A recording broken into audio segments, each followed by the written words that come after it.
प्यारे छात्रों, आज मैं आप लोग को व्याकरण का एक बहुत ही महत्वपूर्ण अध्याय संधि के बारे में बताने जा रहा हूँ।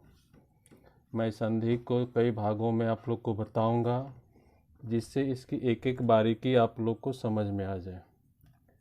तो ये है संधि। संधि का मतलब होता है जोड़ मेल, ये इसका शब्दार्थ हुआ। तो हम लोग व्याकरण में इसकी परिभाषा को ही जो याद करते हैं और देखते हैं। तो सबसे पहले इसकी परिभाषा को हम लोग देख लें। दो वर्णों के मेल से होने वाले विकार को संधि कहते हैं।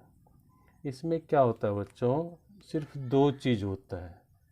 ये मेल होता है, किसका मेल? तो दो वर्णों का मेल, और विकार होता है। दो वर्णों का मेल होता है और उससे होने वाले जो विकार हैं उसे ही संधि कहते हैं। अब इसको हम लोग उदाहरण के माध्यम से समझेंगे। मैंने यहाँ दो उदाहरण लिए हुए हैं, तो मैं आप लोग को बारी बारी से बता रहा हूँ कि संधि जो है कहाँ पर होती है और कैसे होती है। पहला है हिम जोर आलय, ये हिमालय होता है। और दूसरा है देव जोर इंद्र, देवेंद्र। अब इसमें क्या क्या चीज़ जुड़ गया जो संधि होके हिमालय हो गया? यहाँ पर आप लोग देख रहे हैं मौ, और यहाँ पर आ देख रहे हैं।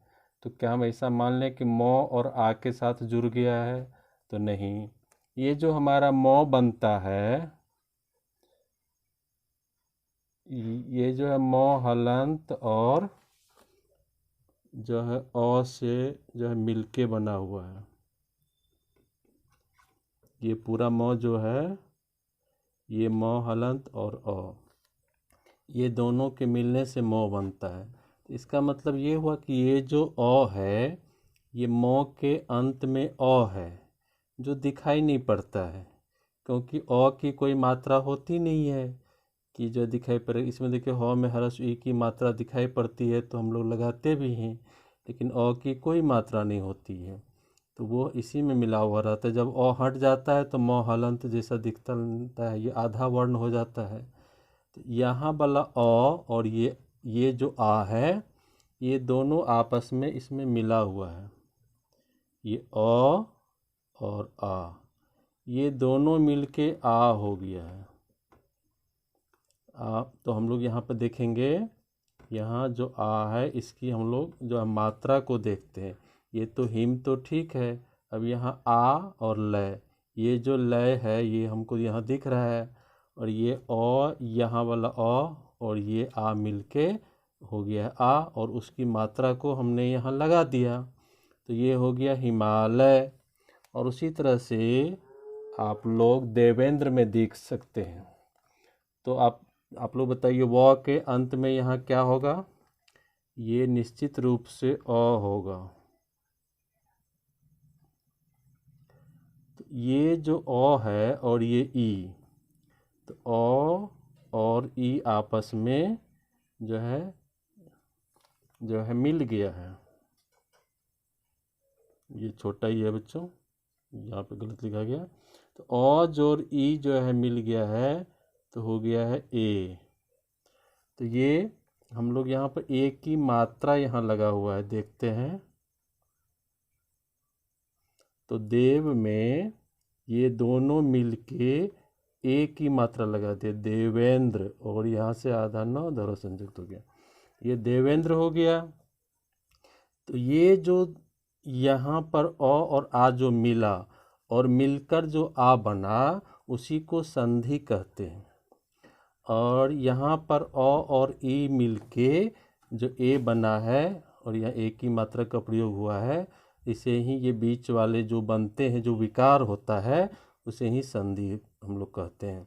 तो यहाँ पर भी हम लोग एक विकार को देखे अ जोड़ आ बराबर आ हो गया, और यहाँ अ जोड़ ई बराबर ए हो गया, तो इसी विकार को संधि कहते हैं। और ये जो हिमालय हुआ, ये जो है संधि से जो विकार हुआ उसी के जो है बाद ये शब्द बना है।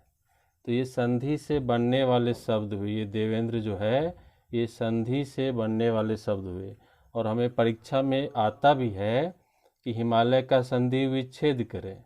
तो विच्छेद मतलब होता है अलग करना, तो हम इसको इसी तरह से अलग कर देंगे, हिम जोर आलय हिमालय, तो हमें पूरे अंक मिलेंगे।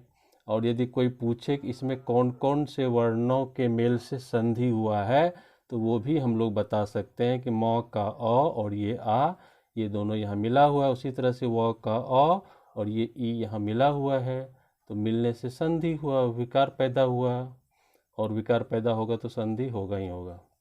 तो यहाँ हम लोग देखते हैं दो वर्ण आपस में मिले हैं और विकार भी पैदा हुआ है, तो उसे ही हम लोग संधि कहते हैं। अब हम लोग इसको समझ गए होंगे, तो अब आगे हम लोग इसके भेद की तरफ चलते हैं कि आखिर संधि के कुछ भेद भी होते हैं क्या। तो हाँ, होते हैं। देखिए, वर्णों के आधार पर संधि के 3 भेद होते हैं। कौन कौन होते हैं? स्वर संधि, व्यंजन संधि और विसर्ग संधि। तो अब हम लोग तीनों की परिभाषा को देखते हैं। तो पहला है स्वर संधि। तो इसकी परिभाषा देखिए, स्वर वर्ण के साथ स्वर वर्ण का मेल होने पर जो विकार या रूप परिवर्तन होता है उसे स्वर संधि कहते हैं। जैसे देव जोर आलय देवालय, विद्या जोर आलय विद्यालय। अब देखिए, देव जोर आलय में जो इधर भी स्वर वर्ण है अ, आप लोग जो ऊपर देखे थे देवेंद्र में, यहाँ अ है यहाँ आ है, दोनों तरफ स्वर वर्ण होता है। और इसमें विद्या जोर आलय में भी आपको यहाँ पर आ की मात्रा साफ साफ दिख रही है और यहाँ भी आ है। इसका मतलब है कि इसमें भी स्वर वर्ण का दोनों तरफ प्रयोग हुआ है। देव में भी स्वर वर्ण है जो दिखता नहीं है लेकिन है अ, और ये आ से मिला, यहाँ पर आ और आ मिला है, तो अ और आ के मिलने से भी आ बनता है और आ और आ के मिलने से भी आ ही बनता है। ये हम लोग स्वर संधि के बारे को जब विस्तार से पढ़ेंगे तब इसके बारे में जानेंगे अलग से। तो ये हुआ स्वर संधि का उदाहरण। स्वर संधि में दोनों तरफ स्वर वर्ण नहीं होता, स्वर वर्ण का ही स्वर वर्ण के साथ मेल होता है। यहाँ भी देखिए, यहाँ भी देखिए, एक ही बात है। और अब हम लोग देखते हैं व्यंजन संधि। व्यंजन वर्ण के साथ स्वर या व्यंजन वर्ण का मेल होने पर जो विकार या रूप परिवर्तन होता है उसे व्यंजन संधि कहते हैं। अब इसको हम लोग उदाहरण के माध्यम से समझेंगे। यहाँ देखिए, दिक जोर गज दिग्गज, यहाँ दिक जोर भ्रम दिग्भ्रम।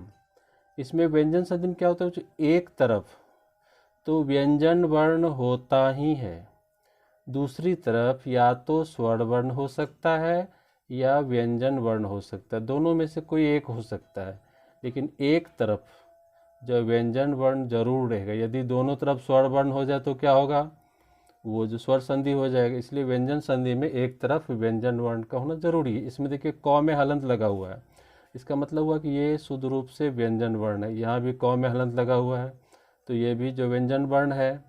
अब इधर भी व्यंजन वर्ण है, इधर भी व्यंजन वर्ण है, तो दो व्यंजन वर्ण को आपस में जोड़ा गया है। देखिए, दिक जोर गज दिग्गज हो गया, यहाँ क जो है ये ग में बदल गया है, तो ये दिक जोर गज दिग्गज और दिक जोर भ्रम दिग्भ्रम हुआ। तो आप लोग व्यंजन संधि को जो उदाहरण के माध्यम से इसकी परिभाषा को भी समझ गए होंगे। अब हम लोग आते हैं विसर्ग संधि पर। तो विसर्ग के साथ स्वर या व्यंजन का मेल होने पर जो विकार या रूप परिवर्तन होता है उसे विसर्ग संधि कहते हैं। अब इसे भी हम लोग उदाहरण के द्वारा समझेंगे। जैसे देखिए, नीह जोर रोग, ये होता है नी रोग। मनः जोर बल मनोबल। अब नीह में देखिए, इधर इसी को विसर्ग बोलते हैं। तो विसर्ग एक तरफ है और दूसरा तरफ क्या होता है, स्वर भी हो सकता है व्यंजन भी हो, कुछ भी हो सकता है। तो इधर कुछ रे उससे मतलब नहीं है, मतलब इधर से है कि एक तरफ में विसर्ग जरूर रहना चाहिए। व्यंजन जो संधि में भी हमने देखा कि एक तरफ व्यंजन वर्ण का रहना जरूरी है और उसी तरह विसर्ग संधि में एक तरफ विसर्ग का रहना जरूरी, तभी वो विसर्ग संधि कहलाएगा, नहीं तो नहीं कहलाएगा। तो निह जो रोग निरोग, मनः जोरबल मनोबल, ये इसका उदाहरण हुआ। तो इसको भी आप लोग समझ गए होंगे। अब देखिए ये पहला भेद हमारा है स्वर संधि। तो स्वर संधि के 5 भेद होते हैं, तो हम इसको विस्तार से पढ़ेंगे दूसरे दिन। तो अभी हम लोग 5 भेद के नाम समझ जाते हैं, याद कर लेते हैं।